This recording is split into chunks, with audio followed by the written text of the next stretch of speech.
আসসালামু আলাইকুম প্রিয় শিক্ষার্থী বন্ধুরা, আবারও স্বাগতম আমার এই অনলাইন ক্লাসে। আজকে হাজির হলাম বিএসসি এবং অনার্সের যাদের অ্যানালিটিক অ্যান্ড ভেক্টর জ্যামিতি চ্যাপ্টারটি সাবজেক্টটি আছে। তো সেই সাবজেক্টের থেকে আমরা চ্যাপ্টার আলোচনা করব 7, অর্থাৎ দ্য প্লেনস, সমতল অধ্যায় থেকে। তো সমতল অধ্যায় থেকে এটা ব্রড প্রশ্ন, তোমরা থাম্বনেল দেখে ইতিপূর্বে জেনে গেছো। তো যাই হোক, আগে যে পর্বগুলি বাদ পড়ে গেছে তোমরা চাইলে দেখতে পারো, এই ভিডিওর ডিসক্রিপশন বক্সে দেওয়া থাকবে। তো যাই হোক, আজকে ক্লাসটি খুবই গুরুত্বপূর্ণ, কারণ এখানে আমরা বোর্ড প্রশ্ন সমাধান করব। তো অনেকে পরীক্ষা দেয় বা পরীক্ষায় আসতেও পারে, এরকম ভালো করে আমরা আজকে বোঝার চেষ্টা করব।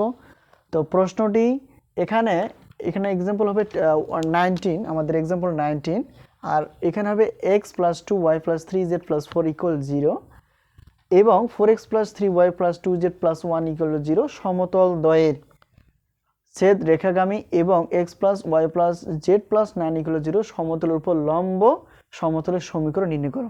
এরকম একটা ক্লাস আপলোড করা হয়ে গেছে, তোমরা চাইলে দেখে নিতে পারো। তো যাই হোক, একই দুইটা প্রশ্নই গুরুত্বপূর্ণ, আমরা গুরুত্বপূর্ণ প্রশ্নগুলো আলোচনা করার চেষ্টা করব। তো যখন বলবে সমতলের উপর লম্ব সমতলের সমীকরণ বের করো, তখন আমাদের একটা সূত্র আমরা জানি, a1x + b1y + c1z + d1 = 0 যদি হয়, তাহলে সেক্ষেত্রে প্লাস কে a2x + b2y + c2z + d2 bracket close = 0। ওই সূত্রকে ব্যবহার করেই আমরা কি করব, আজকে সমাধান করার চেষ্টা করব। তো সূত্রটি হলো এরকম, আমরা যদি লিখতে চাই a1x + b1y + c1z + d1, ঠিক আছে। তো d1 যদি হয়, তাহলে সেক্ষেত্রে আমরা কি করতে পারি, প্লাস কে, এখানে কি হবে a2x + b2y + c2z + d2 bracket close = 0। তো এই সমাধান করার নিয়ম হলো এই সূত্র ব্যবহার করে। তাহলে সেই ক্ষেত্রে দেখা যায় প্রথম সমীকরণটি আমরা লিখব। তো প্রথম সমীকরণ x + 2y + 3z + 4, এইটা। তাহলে প্রথম সমীকরণ নিয়ে নিলাম। সূত্রে কি বলছে এখানে, প্লাস দিয়ে দিলাম, আবার কে বলছে কে দিয়ে দিলাম। তো দ্বিতীয় সমীকরণ হলো এই অংশটা। তাহলে 4x + 3y, 4x + 3y + 2z + 1 = 0। সূত্রকে ব্যবহার করে যদি আমরা বুঝতে পারি প্রথম সমীকরণ এই পর্যন্ত, সূত্রের প্লাস কে ইন্টু দ্বিতীয় সমীকরণ হলো এই পর্যন্ত। তো প্রথম সমীকরণ হলো এই অংশটা, সূত্রের প্লাস কে, দ্বিতীয় সমীকরণটা = 0। তাহলে এখানে আমাদের কি কাজ করতে হবে, দেখো, প্রথম অংশ যা আছে তাই থাকবে, 2y, x + 2y + 3z + 4, এটাকে আমরা পুরো গুণ করে দেবো, প্লাস প্লাসে প্লাসে হয়। এটা যদি গুণ করে দেয় তাহলে 4kx, কে এর সঙ্গে 4x গুণ করলে 4kx সাজা নিলে, প্লাস প্লাসে প্লাস। এখন 3 এর সঙ্গে আমরা যদি গুণ করি 3ky, প্লাস প্লাসে প্লাস। তো এখানে কে এর সঙ্গে যদি 2z গুণ তাহলে 2kz, প্লাস প্লাসে প্লাস, আর 1 এর সঙ্গে কে গুণ করলে হবে k = 0, ঠিক আছে। এইটি এটা প্রথমটা যা আছে আমরা কি করলাম, তাই রাখছি এই পর্যন্ত, আর এখানে পুরোটা কি করা হয়ে গেছে, গুণ হয়ে গেছে। তো দ্বিতীয় স্টেপ, প্রথমটা প্রথমেই থাকবে না, এরকম না, আমাদের কি করতে হবে, x সম্মিলিত পদগুলো, তারপর y সম্মিলিত পদগুলো, তারপর z সম্মিলিত পদগুলো এক পাশে সাজাতে হবে, আর বাকিগুলো আরেক পাশে সাজাতে হবে। দেখো এখানে x আছে, এখানে x আছে, এটাকে নিলাম পরের স্টেপে। তাহলে 4kx, এটা হলো x গুলো, দেখো আমরা কোনো চেঞ্জ করিনি, এখানে যা আছে তাই, প্লাস এখন 2y, x এর পর y হয় 2y, তারপর এখানে আর y আছে কিনা দেখতে হবে, তো প্লাস 3ky, ঠিক আছে। তো এরপর আমরা x এর পর y এর পর z জানি, তো z দেখো এখানে z আছে, প্লাস 3z, তারপর এই পাশে কই z আছে দেখি একটু, হ্যাঁ এখানে আছে, প্লাস 2kz। তো এটা হলো z সিরিয়াল। তো অবশিষ্ট অংশ কি আছে, প্লাস 4 আমরা এখানে লিখলাম, আর কি আছে হিসাবের প্লাস 4, আর কি আছে প্লাস k = 0, ঠিক আছে। তো এখন এখান থেকে কমন যায় কিনা দেখো, আমরা কমন যদি বলি, কমন বলতে একই জিনিস দুই পাশেই থাকবে। যখন এখানে এক্স আছে এখানে এক্স আছে, তাহলে এখান থেকে আমরা এক্স কমন নেই, তাহলে এখানে এক্স কমন নেই মানে কিছু নেই, 1 আছে আর এখানে 4k আছে। হ্যাঁ, তাহলে 4k হয়ে গেল এটা, আর এক্স তো কমন নিয়ে নিলাম। ঠিক আছে, তো এই এক্সটা আমরা সামনে না দিয়ে পিছনে দেওয়ার চেষ্টা করব, কারণ পিছনে আর সামনে একই জিনিস। ঠিক আছে, আর গুণ করলে এটাই ফেরত আসবে, কারণ এখানে আমাদের সমীকরণ তুলনা করতে হবে, এই জন্য প্লাস প্লাস এখানে দেখো আমরা কি কমন নিতে পারি, বরাবর মতো ওয়াই কমন নিতে পারি। তো এখানে তো ওয়াই কমন নিলে 2 হবে আর 3k হবে। ওকে, আবার গুণ করলে আগেরটাই ফেরত আসবে। তো এই ওয়াইটা আমরা এখানে নিব। ঠিক আছে, আমাদের কাজে লাগবে এই জন্য। তো বোঝার ক্ষেত্রে মানে আমাদের মানে সহজভাবে বুঝতে পারবো আমরা। তো এখানে দেখো জেড আছে, জেড আছে, তো জেড কমন যদি নেই তাহলে এখানে জেড, তাহলে এখানে জেড কমন নিলে 3 + 2k। ঠিক আছে, তো আগের মতোই জেডটাকে আমরা সামনে রাখবো না, এই জেডটাকে আমরা পেছনে দেব, আর প্লাস এখানে 4, এখানে কমন যায় না, = 0। ঠিক আছে, তো এটাকে আমরা সহজ করে, এখানে এক্স কমন হয়ে গেছে, এখানে ওয়াই কমন হয়ে গেছে, এখানে কি জেড কমন হয়ে গেছে।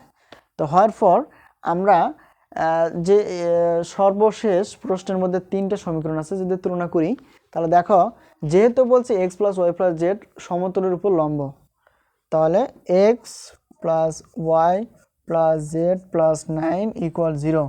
সমতলের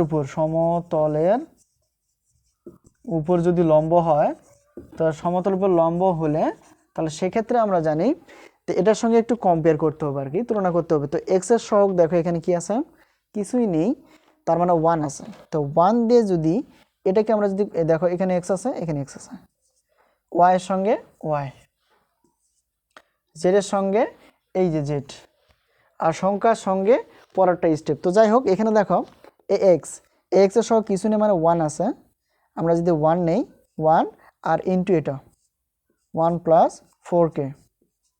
ঠিক আছে, তো এই y এর সহগ কত, আর প্লাসটা অবশ্যই দেবে, এই প্লাসটা এখানে, আর y এর সহগ হলো 1 আর দ্বিতীয় স্টেপটা, তাহলে y ভ্যানিশ হয়ে যাবে, আর এটা থাকবে 2 + 3k। ঠিক আছে, এই প্লাসটা আমরা এখানে দিব। তো দেওয়ার পর এখন দেখো জেডের সঙ্গে জেডের সম্পর্ক যদি তৈরি করি, তাহলে জেডের সহগ কিছু নেই মানে 1 আছে, আমরা 1 দিলাম, আর এই জেড জেড ভ্যানিশ হয়ে যাবে, আর এখানে দ্বিতীয় স্টেপ অর্থাৎ 3 নম্বর স্টেপটা হলো 3 + 2k আর = 0। তো পরের সংখ্যার সঙ্গে এটাকে তুলনা করার দরকার নাই, এটা আমাদের কি করতে হবে, আমাদের নিতে হবে সমতলের ক্ষেত্রে x y z, আর এখানে x y নাই, এখানে x y নেই, আমরা এটা বাদ দিয়ে দিলাম, তাহলে এটা হয়ে গেল। আর 1 দিয়ে যে কোনো সংখ্যা গুণ করলে ওই অংশটাই হয়। তো 1 দিয়ে 1 গুণ 1 1 দিয়ে 4k গুণ করে 4 4, তার মানে এটা 1 দিয়ে গুণ করলে হবে এই অংশটা। ঠিক আছে, তো প্লাস প্লাসে 1 দিয়ে আবার এটাকে গুণ করলে ওই অংশটা হবে, তাহলে এটাকে 1 দিয়ে গুণ করলে এই জিনিসটাই থাকে। ঠিক আছে, তো নেক্সট একই জিনিস 1 দিয়ে যদি এটা গুণ করি 3k 3 আর 2k থাকে, তাহলে এখানে দেখো 1 দিয়ে যদি আমরা এটা গুণ করি এই অংশটা কিন্তু থাকবে, তাহলে এই অংশটা আমরা পেয়ে গেলাম। তাহলে এখন যোগ যদি করি, যোগ বিয়োগ করব, তো এই যে যোগ বিয়োগ, তো এখানে একটা কাজ করার উচিত ছিল আমাদের, সেই কাজটি হলো এটাকে আমরা একটা সমীকরণ যদি দিতে পারতাম খুব একটা ভালো হতো। তো যাই হোক, বোঝার জন্য, তো এখানে কে কয়টা যোগ করে দেবো, 4টা কে, 3টা কে, 7টা কে আর + 2k অর্থাৎ +9k অর্থাৎ 9টা কে থাকে। 1 সংখ্যাগুলো যোগ করি, 1 আর 2 কত, 3, 3 আর 3 যোগ করলে কত হবে, 6 অর্থাৎ +6 আর = 0 আছে 0। তো এটাকে আমরা ট্রান্সফার করবো, কেটা যেহেতু এখানে লাগবে, তো দেখো +6 আছে, ওইদিকে হবে -6, আর এখানে যদি আমরা কি করি, তাহলে কে সমান, এখানে দেখো মাইনাস, এখানে মাইনাসটা নিচে দেওয়া যায়, 6/9 কি হয়ে যাবে এটা। তো এটাকে আমরা যদি কাটাকাটি করি, কত দিয়ে কাটা যাবে, 3 দিয়ে, 3 3 × 6 আর 3 3 9, তাহলে এখানে আমরা কে অংশটা কত পেয়ে গেলাম, কে এর মান হলো মাইনাস, এখানে 3 দিয়ে কাটা হয়েছে না, তো 2/3, উপরে 2 আর নিচে 3, কাটাকাটি করি, অর্থাৎ দেখো কাটাকাটি যদি যায় তাহলে করতে হবে, দেখো 3 2 × 6 অর্থাৎ 3 দিয়ে কাটা গেলে 2 থাকতেছে, 3 3 × অর্থাৎ 3 দিয়ে কাটলে আরেকটা 3 থাকতেছে, অর্থাৎ কে = মাইনাস, আমরা এখানে কি পেয়ে গেলাম, যে কে এর মানটা লাগবে, তো এখানে -2/3 এই অংশটা। তো এই কে এর মানটা আমরা বসাই দেব 1 নং সমীকরণে, যে প্রথম সমীকরণ দ্বিতীয় সমীকরণ যোগ করলাম, সেখান থেকে আমাদের কেটা কি করতে হবে, বসাই দিতে হবে। তো এখন আমরা এটা পরিষ্কার করবো, আশা করি আমরা বুঝতে পারছি কি করলাম। তো যদি সমস্যা অবশ্যই কমেন্ট বক্সে জানিয়ে দেওয়ার চেষ্টা করবা, আমি এটাকে আবার ডিসকাশনের মাধ্যমে বোঝানোর চেষ্টা করব। তো যাই হোক, এখানে কে এর মানটা আমাদের মেন, কে এর মানটা বের করতে হবে, আবার ফেরত অর্থাৎ বসাই দিলে মানটা আমাদের কি সমদ্রব লম্ব সমতলের সমীকরণ বের হয়ে যাবে। তো এখানে দেখো এখানে প্রথম অংশ যা আছে অর্থাৎ x plus 2y plus 3z plus 4, এখন কে এর মানটা বসাতে হবে। কে এর আগে প্লাস আর কে এর এখানে মাইনাস আছে, তো প্লাস মাইনাসে কি হবে, একবার বসালে মাইনাস হয়ে যাবে। আর কে এর মানটা কত, এখানে 2/3 bracket close 4x plus 3y plus 2z plus 1 equal 0। ওকে, কি করলাম, এখানে দেখো এখানে প্লাস ছিল আর কে এর মান যেহেতু মাইনাস আছে, ওখানে প্লাস মাইনাসে মাইনাস হয়, কে এর মানটা 2/3 এখানে বসাই দিলাম। তো বসাই দিয়ে এখানে ক্যালকুলেট করতে হবে। দেখো এটা নিচে মানে এটা লব আকার আছে, কিছু হর কিছু নাই 1, তাহলে এখানে লব আছে হর আছে, এখানে দেখো লব আকার আছে কিছু নেই মানে 1 আছে। ঠিক আছে, 1 3 1 লসাগু কত হবে, এখানে আমরা যদি জানি যে ভগ্নাংশ আকারে থাকলে কি অবশ্যই কি করতে হবে, লসাগু বের করতে হয়। তাহলে 1 3 লসাগু হবে 3, 1 দিয়ে 3 কে যদি আমরা হরকে হর দ্বারা ভাগ করি 3 আসবে, ওই 3 দিয়ে উপরে অংশটা গুণ করলে কি হবে 3x প্লাস এটা গুণ করলে 6, 3 3 6 অর্থাৎ 6y, তাহলে 3 3 কে 9z প্লাস 3 4 12 অর্থাৎ এটা। ঠিক আছে, তাহলে এখানে কি হবে 3 4 12, এখানে মাইনাস মাইনাসের জায়গায় থাকবে।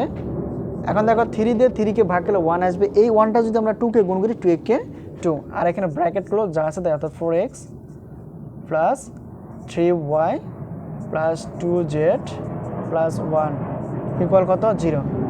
তো এটা হয়ে গেছে। হওয়ার পর দেখো পুরোটাই লব আকারে আছে আর এটা হর আকারে আছে। তো 3টিকে যদি আমরা ট্রান্সফার করি অত ভাগ অবস্থায় আছে এটা, তাহলে এদিকে 0-এর সঙ্গে কী হয়ে যাবে, অর্থাৎ 0-কে যে কোনো সংখ্যা দ্বারা আমরা যদি গুণ করে দেই অথবা ভাগ করে দেই কী হয়ে যাবে 0 হয়ে যাবে। তো অর্থাৎ এটা 3 ভাগ আছে, তাহলে এটা গুণ হয়ে যাবে 0-এর সঙ্গে, তাহলে কী হবে 0 হয়ে যাবে। তো এখন উপরের অংশটা নিচে চলে আসবে, তাহলে এখানে দেখো 3x plus 6y plus 9z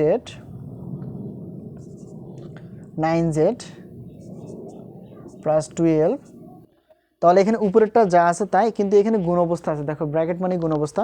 তো প্লাস মাইনাস হবে মাইনাস, আর 4 দ্বিগুণে 8 অর্থাৎ 8x প্লাস মাইনাসে মাইনাস, 3 দ্বিগুণে 6 অর্থাৎ 6y, আর প্লাস মাইনাসে মাইনাস, তাহলে 2 দ্বিগুণে কত হবে 4 4z, আর মাইনাস প্লাসে মাইনাস 2 দিয়ে 1 গুণ করলে 2 কে 2 ইকুয়াল 0। এখানে এই কাজটা করা যায় 2 দিয়ে সবগুলোকে গুণ করা হয়েছে, চিহ্ন সহ প্লাস মাইনাসে মাইনাস 4 দ্বিগুণে 8 প্লাস মাইনাসে মাইনাস 3 দ্বিগুণে 6y প্লাস মাইনাসে মাইনাস 2 দ্বিগুণে 4 যেটা z প্লাস মাইনাসে মাইনাস, আর 1-এর সঙ্গে 2 গুণ করলে 2 কে 2। এখন আমাদের x কয়টা y কয়টা এটা যোগ করতে হবে। তো ভালো করে খেয়াল করো, এখানে 3টা x প্লাস 3টা x, আর x আছে কি, হ্যাঁ আছে, এখানে দেখো এই জায়গায়। তো যোগ বিয়োগ করে অর্থাৎ 8টা x থেকে যদি আমরা 3টা x বাদ দেই আরও 5টা x থাকবে, অর্থাৎ মাইনাস আসবে, যেহেতু এটা বড়। তো এটা দেখো সহজ করে, এখানে দেখো মাইনাস 8x প্লাস 3x যদি ক্যালকুলেট করি, তাহলে 3 আছে কত হলো 8 5-এ, আর x আছে x, তাহলে যেহেতু এটা বড়, কে বড় 8 বড়, তার যাই চিহ্নটা সেই চিহ্নটা দিতে হবে, অর্থাৎ মাইনাস 5x। এখন দেখো 6টা y প্লাস 6টা y, আর এখানে y আছে না, হ্যাঁ মাইনাস 6টা, অর্থাৎ এটা কাটা যাবে। তো এখান থেকে এটা হিসাব করলে হবে কাটা হয়ে যাবে। এখন z হয়তো থাকবে, দেখো প্লাস 9z, 9টা z থেকে মাইনাস 4z বাদ দিলে কত হবে, 9টা z থেকে যদি 4z বাদ দেয় আরও কয়টা থাকবে, এখানে ভালো করে খেয়াল করো 5z। ঠিক আছে, তো প্লাস 9z থেকে মাইনাস 4z বাদ দিলে অর্থাৎ 9টা z থেকে 4টা z যদি বাদ দেই আরও কয়টা z থাকবে, 5টা z থাকবে। এখন সংখ্যার পালা, এখন দেখো প্লাস 12 অর্থাৎ প্লাস 12 থেকে কি করতে হবে, এই জায়গায় প্লাস 12 যদি থাকে, হ্যাঁ প্লাস 12, আর এখানে সংখ্যা আছে কত মাইনাস, এটা বাদ দিলে কত আসবে, প্লাস 10 আসবে ইকুয়াল 0। আশা করি আমরা বুঝতে পারছি।